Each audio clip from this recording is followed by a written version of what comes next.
9월 14일 월요일 말씀 동무 시작합니다. 새로운 한 주간도 말씀과 동무가 되어서 말씀 안에서 승리하는 삶을 살아가시기를 축복합니다. 에스겔 8장 14절부터 마지막 18절까지 말씀인데 8장 전체는 이스라엘 백성들의 그 예루살렘에서 우상을 숭배하고 있는 모습을 하나님께서 바벨론에 있는 에스겔을 환상 가운데 예루살렘 1500km 데리고 와서 환상 가운데 보여줍니다.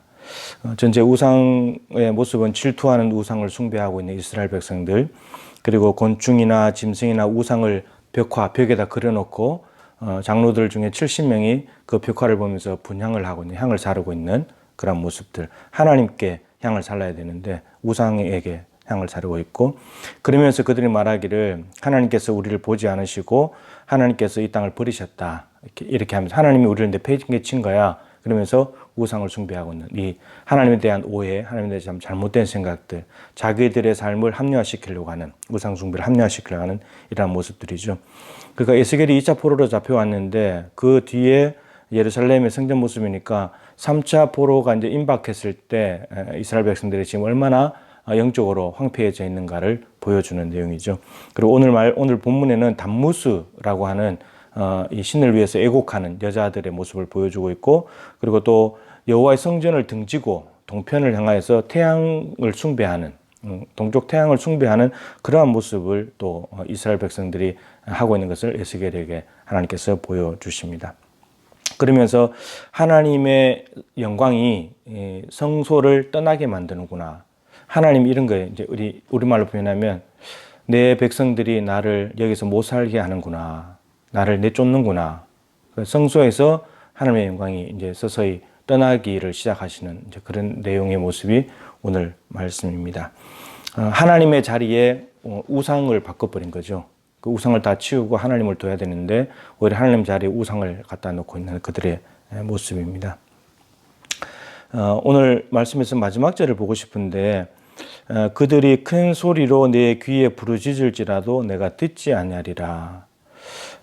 하나님의 백성이 하나님의 말씀을 듣지 않으면 하나님의 백성이 부르짖어도 하나님이 듣지 않는다, 이런 말씀입니다. 하나님은 사실 기도하기를 원하시는 분이잖아요. 우리에게 기도하라고 요구하셨고 항상 기도해라, 쉬지 말고 기도하라, 모든 일에 기도해라 말씀하셨습니다.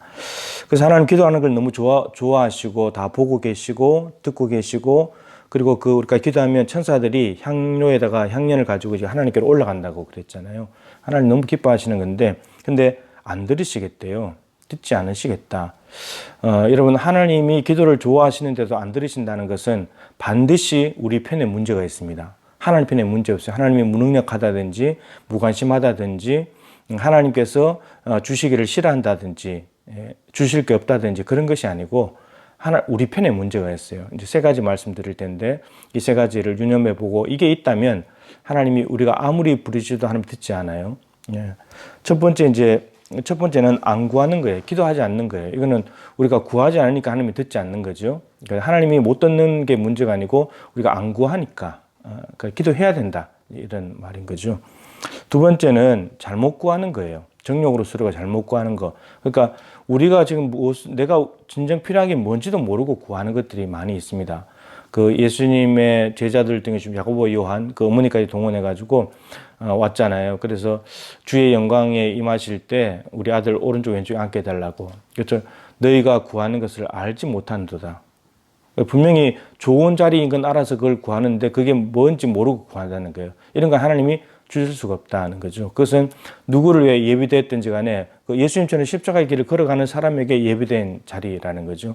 그래서 기도로 얻는 게 아니라는 거죠. 그런 것들은 삶으로 얻는 건데, 세 번째는 이게 이제 문제죠. 죄라는 거예요. 오늘 말씀드린 8장에는 우상 숭배들, 이스라엘 백성들 우상 숭배들이 가득하기 때문에, 근데 그들이 우상 숭배 한다는 것은 마음속으로 마음을 하나님께 주지 않고 다른 데 준다는 거잖아요. 그 다른 데 주면서 아무리 하나님께 부르짖어본들 부르짖지도 않겠지만 부르짖는다고 한들 하나님께서 들을 수가 없다, 이렇게 말씀하십니다. 구해도 안 된다는 거예요. 이거는 죄를 품고 있으면. 시편 66편 18절에도 내가 내 마음에 죄악을 품었더라면 하나님께서 듣지 않으신다. 이사야 59장 1절 2절에도 하나님의 손이 짧아서 구원하지 못하시는 것, 귀가 드내서 듣지 못하시는 것. 그러니까 이스라엘 백성들이 하나님이 우리를 이렇게 포로에서 내버려 두는 거 보니까 하나님이 손이 짧아서 능력이 없어서 우리 못 구원하시는가 봐.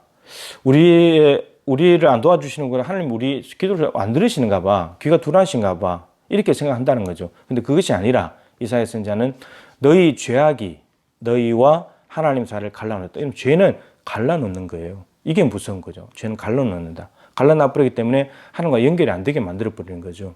그래서 너희 죄가 하나님과 너희 사이를 막아가지고 갈라놓고 막았기 때문에 듣지 않으시는 거다. 하나님은 듣고 싶으신 건데 근데 죄를 품고 하니까 하나님이 들으실 수가 없다라고 말씀하십니다. 우리는 예수님은 포도나무, 우리는 가지입니다. 하나님 예수님께 딱 붙어 있을 때 영양분이 공급되고 생명이 공급되고 풍성함을 누릴 수 있게 되는 거죠. 그리고 우리의 연약함을 돌보시는 분이십니다. 여러분 오늘 한 주간 살아가실 때 내 마음 안에 하나님이 싫어하시는 악취가 나는 우상들이 없는가를 돌아보시고 죄가 없는가를 돌아보시고 하나님 이외에 다른 것이 중심을 찾아오고 있는지는 않는지 돌아보시고 그것을 다 제거했을 때 하나님께 기도하면 하나님께서 우리의 기도를 들으신다고 말씀하십니다. 한 주간도 가정에서 기도할 수밖에 없지만 그런 가정을 성전 삼아서 기도하시면서 하나님과 깊이 교통하시고 하나님께 딱 달라붙어 있어가지고 하나님께 구하면 하나님이 응답하시는, 하나님이 주시고 싶어서 너 구하기만 해 내가 줄게 이렇게 너무나 주시고 싶어서 하나님이 나 너 안 들을 거야 이런 결단을 하시지 않도록 그냥 기뻐서 주시는 그런 하나님의 결단이 있을 수 있도록 우리가 먼저 우리 자신을 깨끗하게 하고 거룩하신 하나님 앞에 나아가서 하나님과 딱 달라붙어서 하나님께서 주시는 열매를 맺는, 하나님께 응답을 받고 수많은 간증거리를 가지고 살아가는 저와 여러분의 삶이 될 수 있기를 주님의 이름으로 축복합니다.